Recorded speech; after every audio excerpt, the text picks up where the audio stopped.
Madam, நீங்க என்ன பண்ணிட்டு இருக்கீங்க தெரியுமா? சமூகத்துல ஒரு கௌரவமா தொழில் பண்ணிக்கிட்டு மரியாதையா வாழ்ந்துட்டு இருக்கிற என்ன தேவையில்லாம அரெஸ்ட் பண்ணி என் மரியாதையை கெடுக்க பாக்குறீங்க. ஒரு நாள் இதுக்கெல்லாம் நீங்க கண்டிப்பா பதில் சொல்லியே ஆகணும். யாரு நீ? கௌரவமான தொழில் பாக்குறியா? டேய், வெக்கமா இருக்காதா உனக்கு? ஒழுங்கு மரியாதையா நான் கேக்குற கேள்விக்கு மட்டும் பதில் சொல்லு, இல்ல நடக்கிறதே வேற. என்ன? அந்த பொண்ணுங்களை எல்லாம் நீ எங்க கடத்த பார்த்த? என்ன என்ன சொல்றீங்க? நான் எப்போ யார கடத்தினேன்? மேடம், அந்த பொண்ணுங்கெல்லாம் எப்படி அங்க வந்தாங்கன்னு எனக்கு தெரியாது.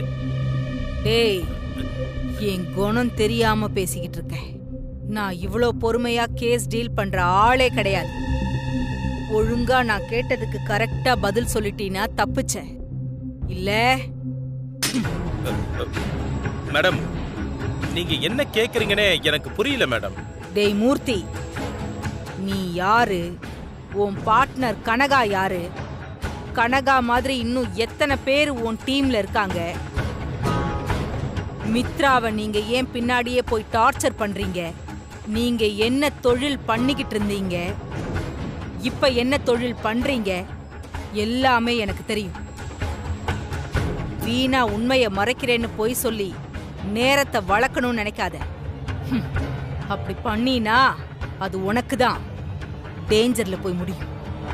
மேடம், நீங்க சொல்றது எனக்கு ஒண்ணுமே புரியல மேடம்.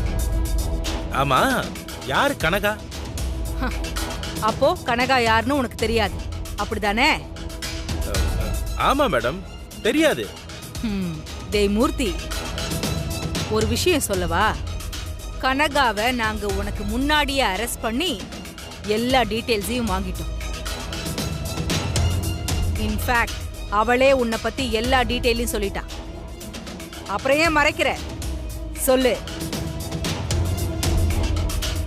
சொல்டா. சொல்ல போறியா இல்ல உன்னை லாடம் கட்டி உண்மையை வர வைக்க வேண்டிய விதத்துல வர வைக்கவா? சொல்றா. மேடம், மேடம் அடிக்காதீங்க மேடம். சொல்லிரேன் மேடம், சொல்லிரேன் மேடம். அதான் மேடம், நீங்க காப்பாத்தின பொண்ணுங்களே சொல்லிருப்பாங்களே, ஊருக்கு புதுசா வர்ற பொண்ணுங்களே. டேய், அதெல்லாம் அந்த கனகாவே ஒத்துக்கிட்டாடா. மித்ராவுக்கும் உனக்கும் என்ன சம்பந்தம்? மித்ராவா?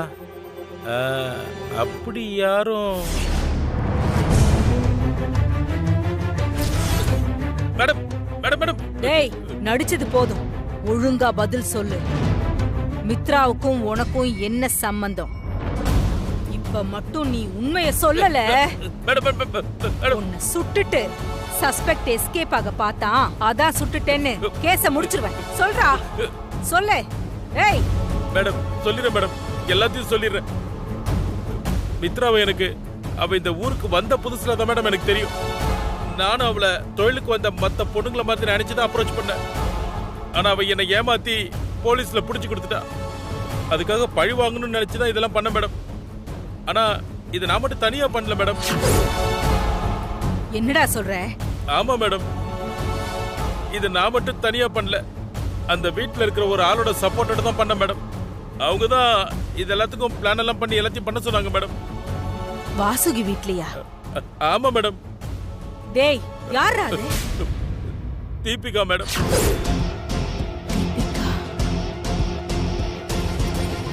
ஏய், ஏதாவது பொய்ய சொல்லி தப்பிக்கணும்னு பார்த்த? மேடம், உண்மைதான் மேடம், என்ன நம்புங்க.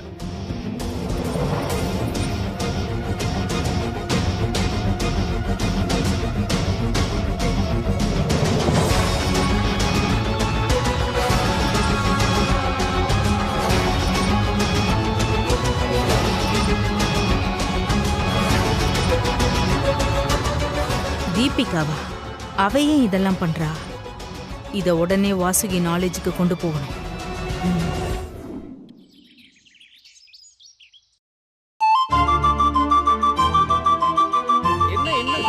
கார் வந்துருச்சு. ஏய், வெளிய போறா.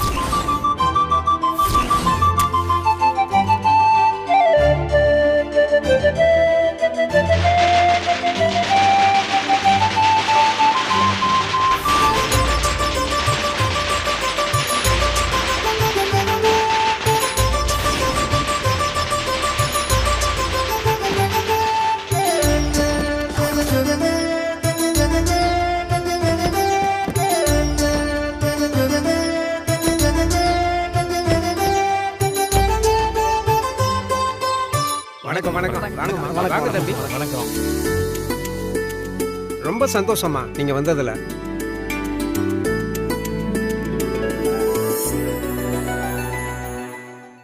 நாங்க வீடு தேடி வந்து கூப்பிட்டோங்கிற ஒரே காரணத்துக்காக எங்களையும் மதிச்சு இவ்வளவு தூரம் வந்திருக்கீங்க.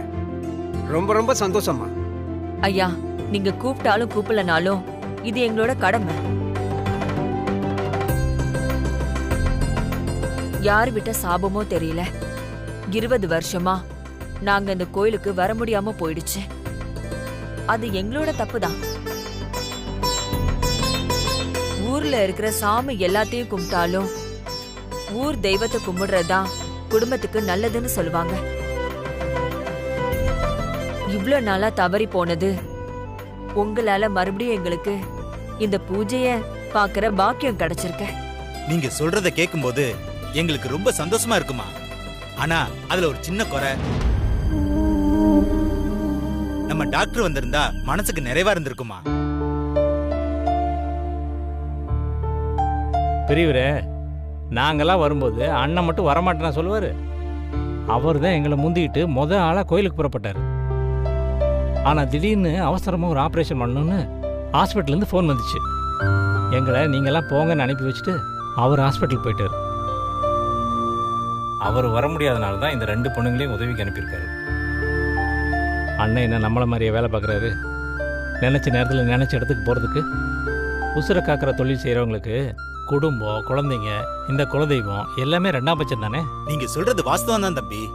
கோவிலுக்கு வந்து சாமியை கும்பிட்டு பாவத்தை கழுவுறதை விட வழியில துடிக்கிற உசுரை காப்பாத்தி அந்த குடும்பத்தோட கண்ணீரை துடைக்கிறது பெரிய புண்ணியம்.